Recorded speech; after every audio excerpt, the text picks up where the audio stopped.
Hello friends, good morning, Radhe Radhe, welcome to my channel. এখন বাজে 9:30 আর আমি আজকে এখন থেকে ভিডিওটা শুরু করছি বন্ধুরা। তো সকালবেলা আমি তো উঠতে লেট করছি আজ এক সপ্তাহ ধরেই। পরীক্ষা বলে মা কিছু বলছে না, যেহেতু রাত করে পড়তে বসছি আর বেলা করে উঠছি। তো বিছানা তুলছিলাম বাইরের, কারণ আজকে প্রচুর কাজ, কিছুই করা হয়নি। তো তোমরা গোপুসোনাকে সকালবেলা একটু দর্শন করে নাও। গোপুসোনা কিন্তু এখানে বসে আছে, আর আজকে দেখো কত ফুল পেয়েছি। আজকেও কিন্তু গোপুসোনাকে নাড়তে পারবো না।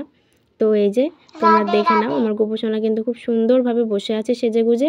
আর তোমরা ঘরের অবস্থাটা দেখো, কীরকম একটা অবস্থা দেখো, চারিদিকে জামা কাপড় ছড়ানো ছিটানো রয়েছে। আর এখানে আমি ব্ল্যাঙ্কেট গোছাচ্ছিলাম, কারণ আমার বোন ভোরবেলার দিকে একটু ব্ল্যাঙ্কেটটা গায়ে দেয়, ওর ঠান্ডা লাগে তার জন্য। তো চলো এবার রান্নাঘরে কী রান্না হচ্ছে তোমাদের সেটা দেখিয়ে দিই। তো এই যে কড়াইয়ে রান্না হচ্ছে এঁচোড়ের তরকারি। আজকে মা এঁচোড় রান্না করবে। পাশের বাড়ির একটা কথা কি জানো, এঁচোড় খেলে না আমার না একদম পেটে সহ্য হয় না, সঙ্গে সঙ্গে পেট বুক জ্বালা যন্ত্রণা করে। তো এঁচোড় হবে, আর ওখানে ওই ডাঁটা চচ্চড়িটা হবে, সজনের ডাঁটা। তো মা যেহেতু সকালবেলা ভাত খায় না, তাই মা সকালের দিকে একটু মুড়ি মাখিয়ে, মুড়ি, চানাচুর, টমেটো, পেঁয়াজ দিয়ে মাখিয়ে মা নিজের মতো করে মাখিয়ে খাবে, কারণ মা সকালবেলা হালকা খাবার খায়।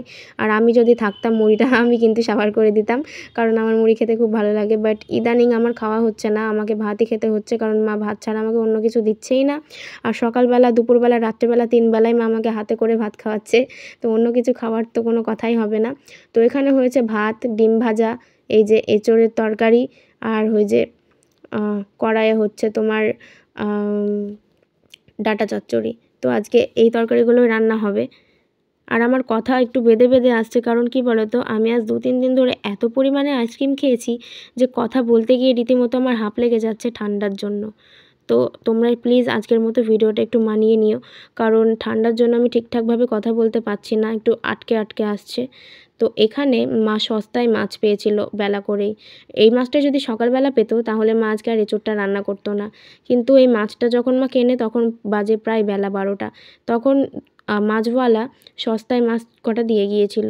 প্রায় এখানে 4-5 পিস মতো মাছ হয়েছিল, 30 টাকা নিয়েছিল। তো সস্তায় বলে সিলভার কাপ মাছ মা কিনে নিল।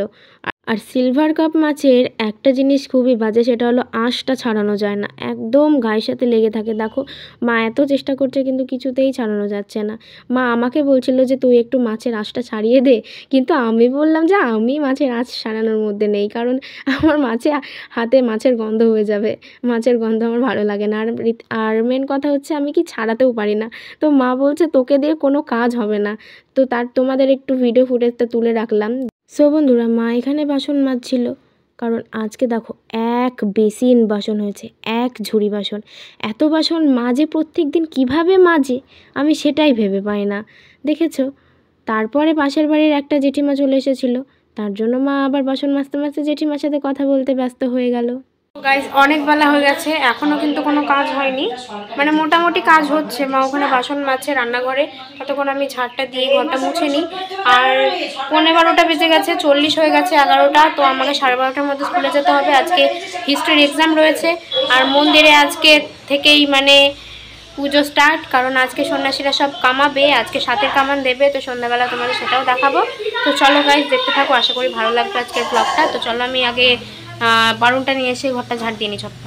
সো গাইস, এখানে তোমরা যে টিফিনটা দেখতে পাচ্ছ, এই টিফিনটা হলো হসপিটালের টিফিন। আসলে বাবা ভাড়াতে পাশের বাড়ি থেকে কাকু কাকিমাদের ভাড়াতে নিয়ে গিয়েছিল তেহট্ট হসপিটালে। অ্যাকচুয়ালি কাকুটার চোখের অপারেশন ছিল। তো সেই কাকিমারা অ্যাকচুয়ালি কী বলো তো, অনুকূল ঠাকুরের ভক্ত, তাই ওরা ফুল নিরামিষভোজী, ওরা ননভেজ খায় না। তার জন্য টিফিনটা আমার বাবাকে দিয়ে দিয়েছিল, আর বাবা টিফিনটা বাড়ি নিয়ে এসেছে।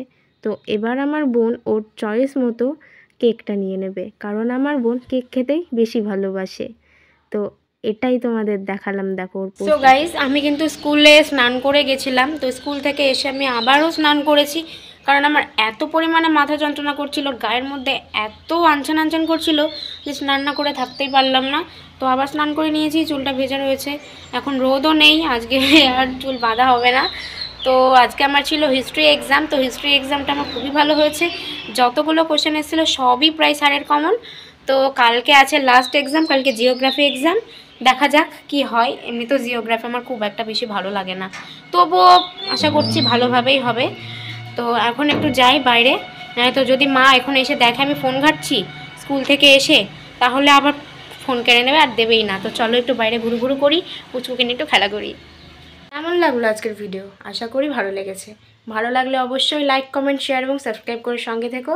দেখা হচ্ছে কালকের অন্য একটা ভিডিওতে। সবাই গোপুর আশীর্বাদে ভালো থেকো, সুস্থ থেকো, সাবধানে থেকো। তো টাটা।